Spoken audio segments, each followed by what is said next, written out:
So, I was having this debate with a friend of mine, Sure. and I wasn't too sure.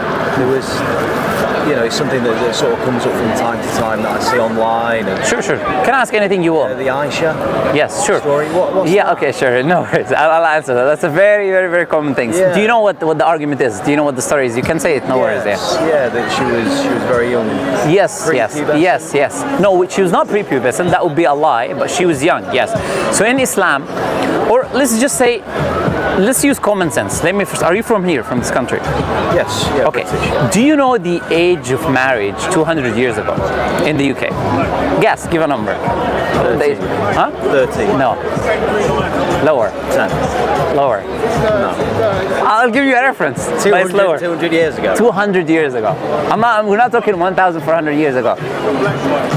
9. 7 years old. Do you know who says that? Sir William Blackstone. By the way, he was a jurist who lived in that time. And I'll tell you something surprising, isn't it? You know what's funny is Sir William Blackstone is being taught in Oxford and Cambridge in law universities, right? Because Sir William Blackstone has a book called Commentaries on the British Law of England. So he comments on the British law at the time, and then he says in his book, Commentaries on the British Law of England, page 110, he says a woman can be given in marriage at the age of 7, entitled to dowry. You know dowry is where you give a marital gift at the age of 9. No way. So you can consummate it at 9. not even marriage is at 7, but the dowry is the gift. You can give it at 9, no problem. You don't need to give it at 7. You can give it at 9. But that was not only the UK. America, it was 10 years old. In the same 200 years ago, it was 10 years old. In Delaware, it was 7. So that's not something new. That was human history, and that only changed recently. Was that also the age of consent as well? Yeah. But that time, this is the thing. Today's life of living a life of today's life is living a life of. Trying to listen, yeah? Yeah, sure. Today's life of living a life of disobedience to God and hedonistic life of having intercourse was not the case. Remember, your country and other countries, Christian countries, where intercourse before marriage was wrong. According to the Bible and Judaism, intercourse before marriage is wrong, right? So since intercourse before marriage is wrong, people had only marriage. So when you say age of consent, that's a new modern concept that comes from liberalism. Before liberalism, people actually believed in marriage. They believed, okay, if you want to be with a woman, if you want to be with a woman, you actually get married to that woman, right? So there's no such thing as the age of consent in the past. It's just the age of marriage. And by the way, that's a very funny thing, because today they say the age of consent can be 14, 15, 16, but the age of marriage is only 18. So I can have intercourse with a girl, have a baby with her, but I can't marry her? Why? Where's the common sense there? Where's the logic there, right? So if you look at history, like I said to you, age of marriage was very, very low. When did it start to increase? After the Industrial Revolution, right? After the Industrial Revolution, they wanted to introduce 2 people into the workforce. They had this system of schools, and okay, let's put this number 18. Okay, let me ask you another question. What age is the right age? What age does a person become an adult? In your own estimation. Well, what's the right age for what? Sorry. What's the right age where someone becomes ready for marriage or adult or whatever? What's the right age? I think when we classify them as an adult, yeah. But that's a circular argument, basically. You're saying an adult is who we say is an adult. What's an adult? So I guess in terms of marriage, obviously, to understand what sort of undertaking is involved when you marry someone and the things that come with that, I think you've got to be in a place where. So you're saying society decides, or who decides? I think we have to sort of, I think your interpretation of an adult might be different to mine, and might be different to somebody else's. Sure. I think essentially we have an age for, say, like alcohol and for various things. Sure. And I think if you said an age of consent around sort of 16. Okay, so that sort of makes sense. So that's what I'm talking about right now, right? What's the age, right? Some countries will say, okay, age of consent is 16. Some others will say it's 18. Some countries will say 14. Philippines, I believe, not too long ago, or Japan had it 12, right? They changed it recently as well. Countries keep changing, right? Question is, what's the age. Someone says the age is 16. You say, okay, so if you are 15 years old, 364 days, 23 hours, and 1 minute less from the next day, you're not an adult. But a minute later, you magically become an adult. How does that make any common sense, right? So in Islam, that's not how we view adulthood, right? If you go to human history, now, why am I taking you to history? Because a lot of people today look at a 9-year-old of today, or 7-year-old of today, or 6-year-old of today, and they impose that 6-year-old on the past. Things were very different. Why? There was no elementary school, kindergarten, high school. No, the kid will be born, the daughter will be there. Her next step in life is to get married. This is how women were functioning in society. Guy goes to work, a traditional kind of household. Guy goes to work. The woman, she helps in the household. When she becomes adult enough, then she gets married and she has children. That's how societies were functioning, right? Today it's a completely different story, and things are designed in a completely different way. So we cannot look at a 9-year-old of today who doesn't deal with adults, because we keep them with children like themselves, right? You don't deal with adults, they don't mature quickly. At that time, even when you were younger, you'd already be dealing with adults, you'd be going to trade with your mother and father, so their maturity psychologically was different. Now, in every dictionary in human history, if you go back like 50 or 60 years ago, what is a child? A child is someone who's under the age of puberty. A child who's someone who's under the age of puberty. It's common sense, that's what a child is, right? Once you reach puberty, then you're no longer a child. Then marriage is based on the parents. They look at you and they say, okay, is he ready for marriage? Is not ready for marriage? That's what your mother and father would decide, looking at you. Okay. Now, Aisha radiallahu anha, now coming back, bringing everything full circle. Why did I take you to the Britain and all of that? To tell you that history is very different than what you see in your eyes today, and you cannot implement today's standard in the past, right? So Aisha radiallahu anha, she there was a marriage contract between her and the Prophet, with the Prophet Muhammad. But that marriage contract, there is no consummation, there is no intercourse. In fact, she was still with her father, Abu Bakr. And her father cares about her more than any of us would, right? So some people don't understand. Like, that was a marriage between two families, right? Then when she hit the age of puberty, then the marriage was consummated between her and Prophet Muhammad. Does that make sense? So the Prophet waited 3 years. He did a contract, but she was with her father, no touching, nothing is happening until she reached the age of puberty. Then consummation, the marriage was consummated between her and Prophet Muhammad. But they will just talk to you about the age. Oh, she was 9 years old, or she was this age, right? Okay, yes, she was 9 years old. But I was just telling you right now, the legal age of marriage was 7 years old in this country. So why don't you basically are going to be criticizing the whole human history just to criticize Prophet Muhammad. Now you look at kings here, Richard II or whatever, he married a 6-year-old.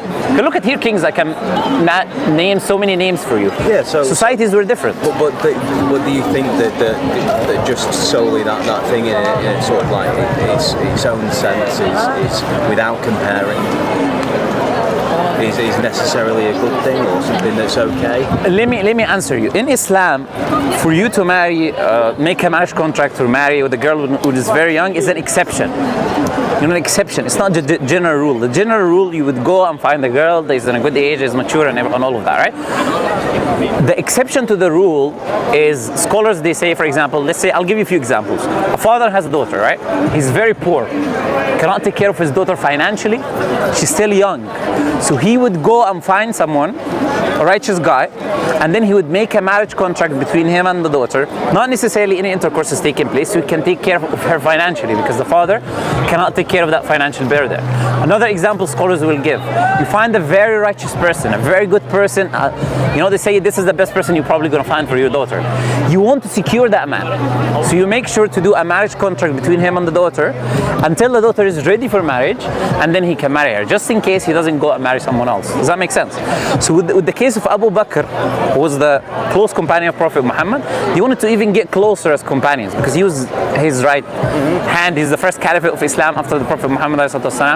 So he is the one who introduced Aisha in that way to get married to the Prophet Muhammad, peace be upon him, right?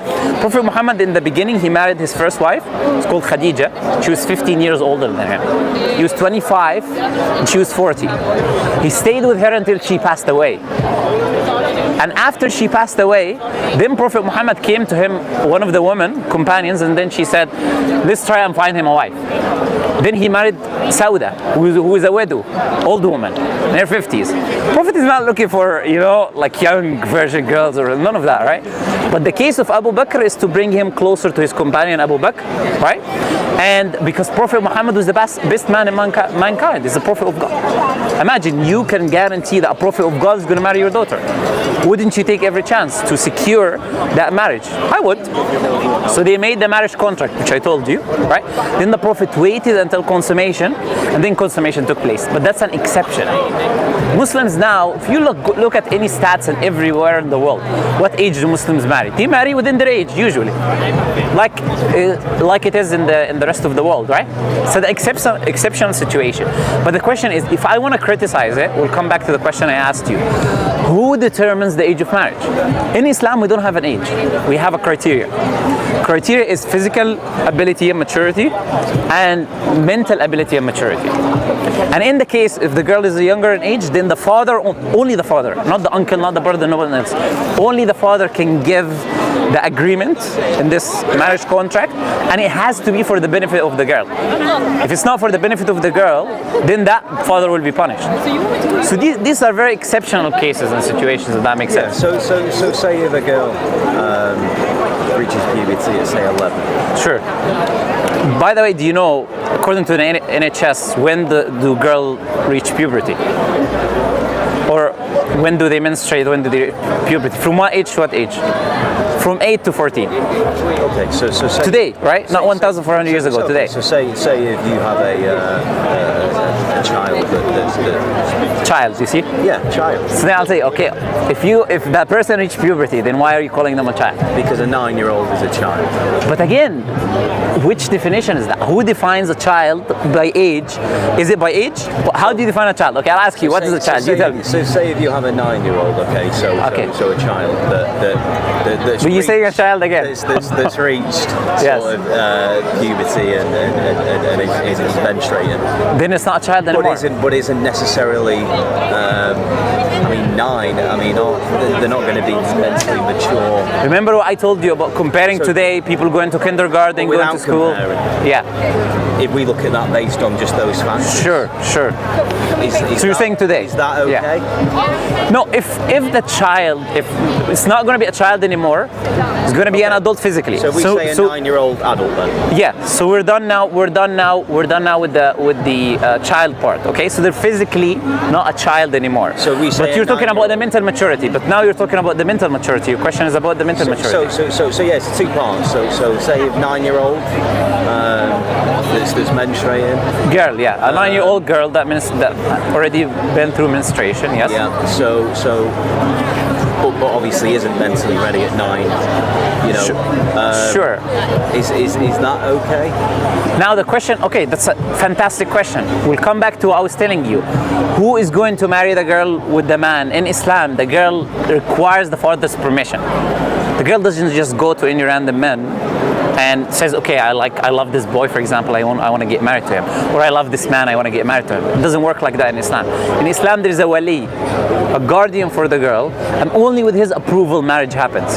Now the question is, does the father know if his daughter is mentally ready to get married or not? Does anyone else know better and care better about his own daughter than the father?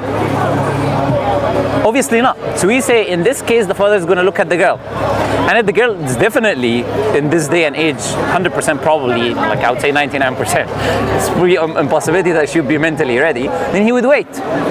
He would wait.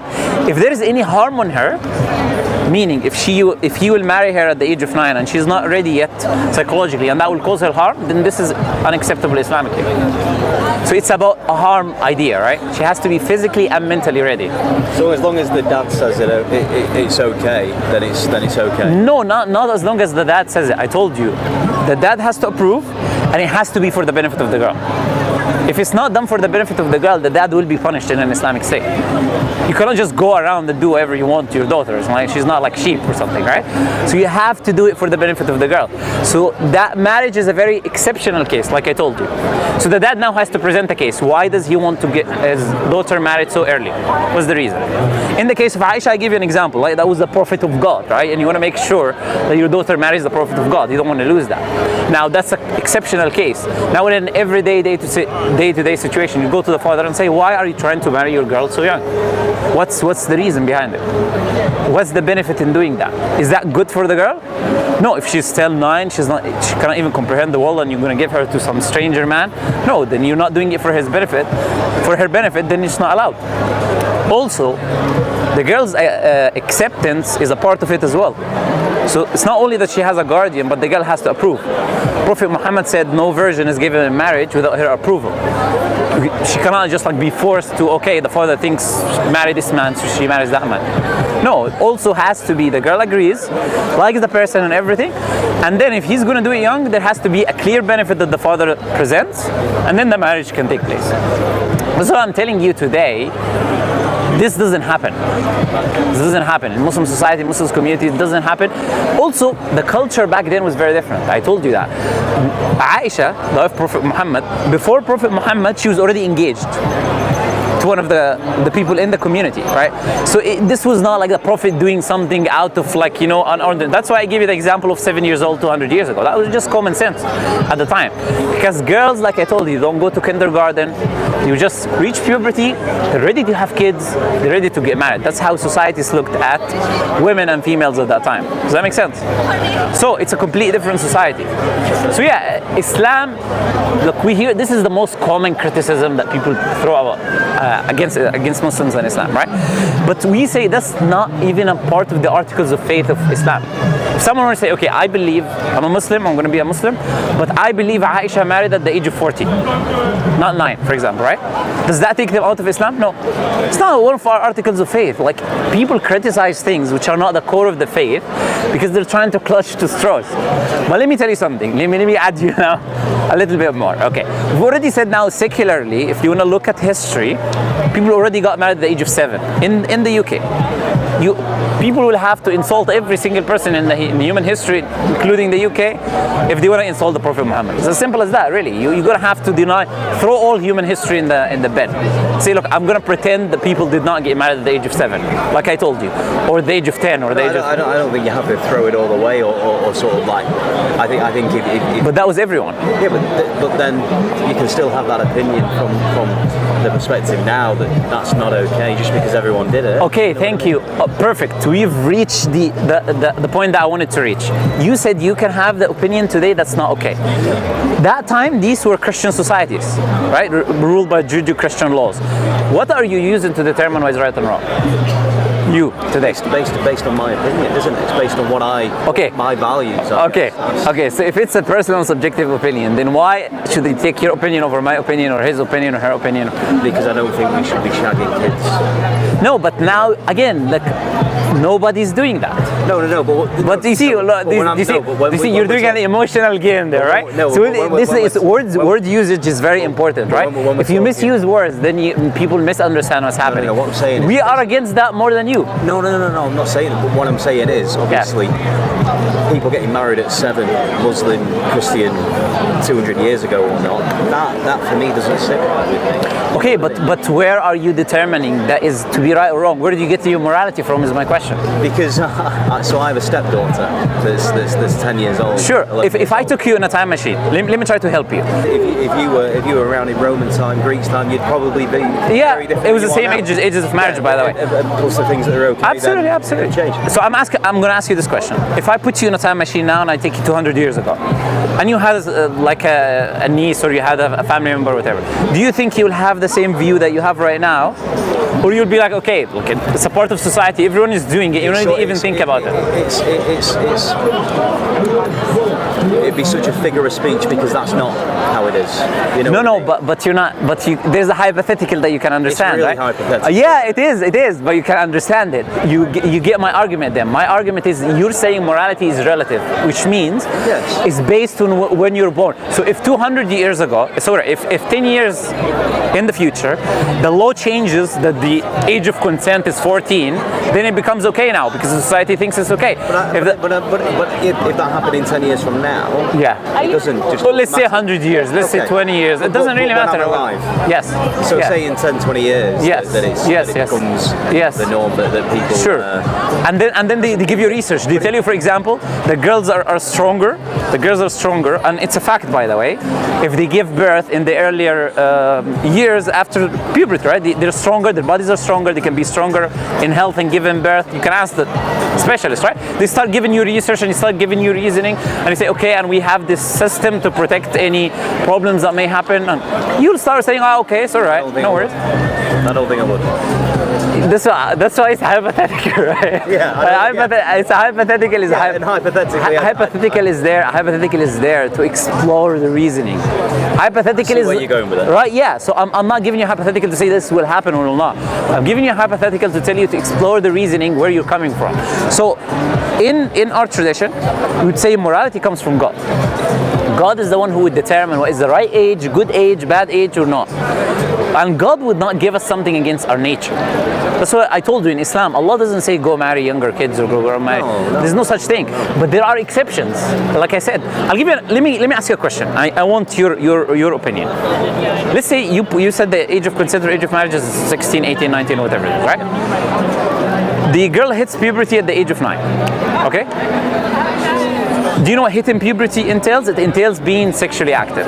Do you know you're more sexually active at obviously teenage girls, teenage years, than you are? What do you mean sexually?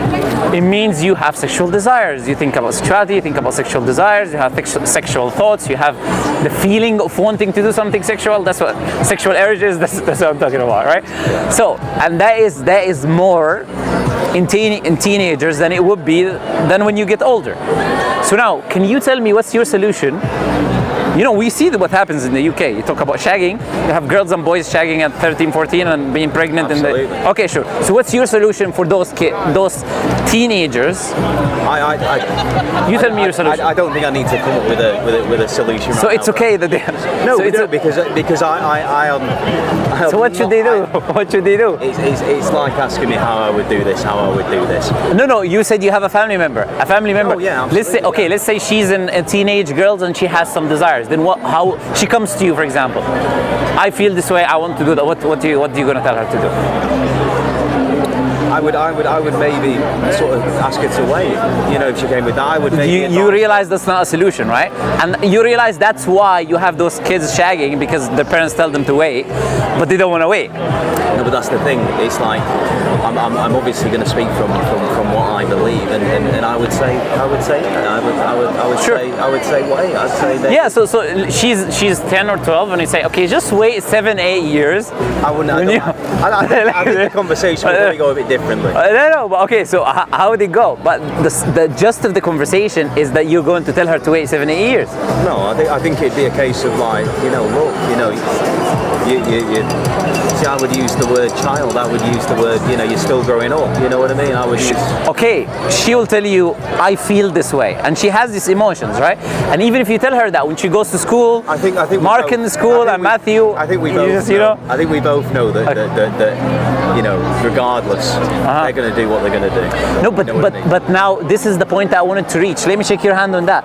That's the point I wanted to reach. If they're going to do what they're going to do, then why not do it in under the eyes of the family and the governing of the family, then respect in the eyes of God, and something called marriage, where you can monitor their behavior, you can make sure that what they're doing is good, right? That it's not just a kid who is playing with the girl, whether it's your daughter, your niece, or whatever, just using her as a body. You know that very well. You know how it is in the society, right? You just use her and go to the next one. No, but marriage is a institution. You have two families involved now. You cannot play these games, right? Your family's involved, their family's involved. You have responsibilities of taking care of her financially.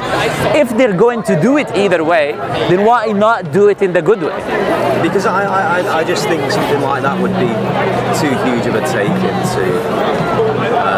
Do you know what marriage is? It just depends how you look at marriage. You're looking at Hollywood marriage. I guess so, marriage in Islamic way is a very simple thing. It's like allowing them to have intercourse in the eyes of God. And I guess, in terms of like, sort of like how I view marriage, probably very different. Than I guess how Islam maybe. Yeah, absolutely, 100%. So the way I sort of see marriage is something that I don't understand marriage in the West, I'm going to be honest, because people live with each other, have intercourse with each other, do everything, and they're like, okay, let's get married. What's the point? Like, you're already doing everything, right? So yeah, but I think marriage is a massive undertaking, personally. Sure, that's why I'm telling you, look at Islamic perspective of what marriage is. Marriage is a contract which allows you to have intercourse in a permissible way and gives you certain responsibilities towards the girl and towards the man. Is because I just think at that sort of younger age, in terms of undertaking something so big as marriage, isn't maybe the most effective time, you know what I mean? Undertaking things as big as shagging in the trees and becoming pregnant and coming to their father, either aborting and killing a child, millions of children, it's the same thing. But I'm not talking about those things. But that's what happens. When you say no to this... But there's lots of things that happen, isn't there? No. There's people that... But you're missing the point, my friend. You're missing the point is if you say no to this, we have this Islamic solution, right? Okay. I'm not saying everyone needs to do that. There are people who can wait.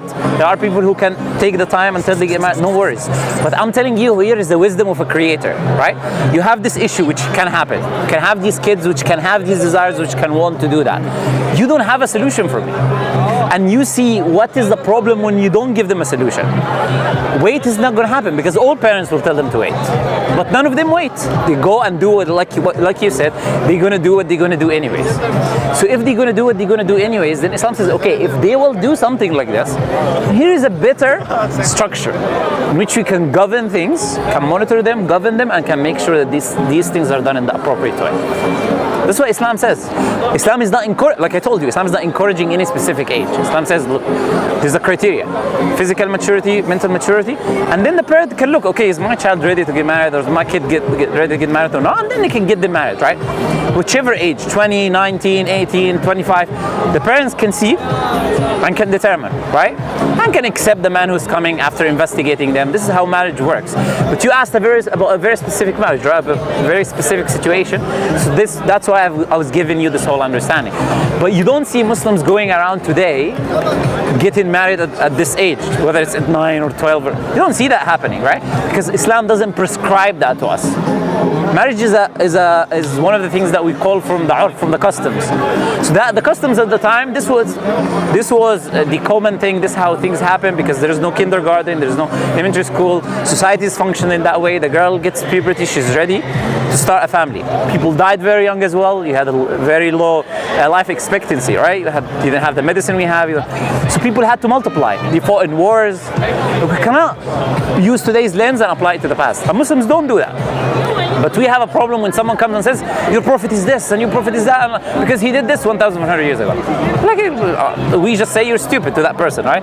Because why are you stupid? Because you're ignoring the rest of human history, where this was a normal thing, and you're ignoring the environment and how things were at the time, right? And you're coming criticizing based on how things are today. But you cannot do that. That's a fallacy. It's called presentism, right? You cannot apply the morals and values of today's situations and ignore how things were in the past. You got to look at everything in its context, right? So today, as I said to you, that's an exception, and scholars put extra conditions like the one I'm telling you. Father's agreement, done for the benefit. Why? So they make sure that this is governed, done in the right way. And an exceptional thing where the father can present, okay, here is a benefit that I'm missing. If I don't do it now, I'm missing this benefit. Unless he presents this case, if there is any harm, then we say no, I'm not allowed to do this. Does that make sense? So Islam is very detailed. You don't just say do this or don't do that. No, there's very laws for every single thing. But like I said, again, you have to go back, where is the source of morality? Here is the source of morality in Islam, and here's the reasoning I'm giving you, the wisdoms and reasoning behind the source of morality. Because it's objective, it's from God. Now, if someone is not religious, you can say it's my opinion, based on my culture, and I'll tell you the same thing. Okay, cultures differ, can be the difference in the future and different. If morality is relative, then there is no morality. Just depending what the society thinks in that day, right? And if someone says I'm Christian, I'll say, okay, Christianity, there's no age of marriage in the Bible. There's no age of marriage in the Bible. The Bible, Ezekiel talks about the girls being in the marriageable age. It talks about her body, like body parts growing, which is puberty, essentially. That's what Ezekiel talks about. You have, for example, you have the biggest church fathers being betrothed or getting married at the age of 12 or whatever. Same thing, right? The age of marriage was even 12 with the church and the Roman Empire at the time. This was how things were, right? So again, we cannot apply that that and change reality today. So Muslims today live their lives, no problem, you get married like everyone else gets married. And if there is an exceptional case, okay, present. Why is this a good thing? For what reason? What's the benefit for the child? Why do you want to do it that way? So I haven't seen anything like this in my life. I haven't seen it. Because today it doesn't happen because the cultural norms change. And like I said, marriage is a cultural practice. So you can change with the norms. And Allah tells us in the Quran and command the urf. If the culture is something, command to do that thing, as long as it doesn't disagree with God or is very bad, right? Then you can follow that. Like how you dress or how you do certain cultural things. Does that make sense? Does that answer your question? Yes, or? absolutely. Okay, Thank you so much. No worries, no worries. Is there anything else you want to ask about? No, you've helped me so much. No worries, okay. It was a pleasure talking to you. Thank you very much for your time. No, thank you very much. See you. Bye-bye. Thank you. Bye-bye.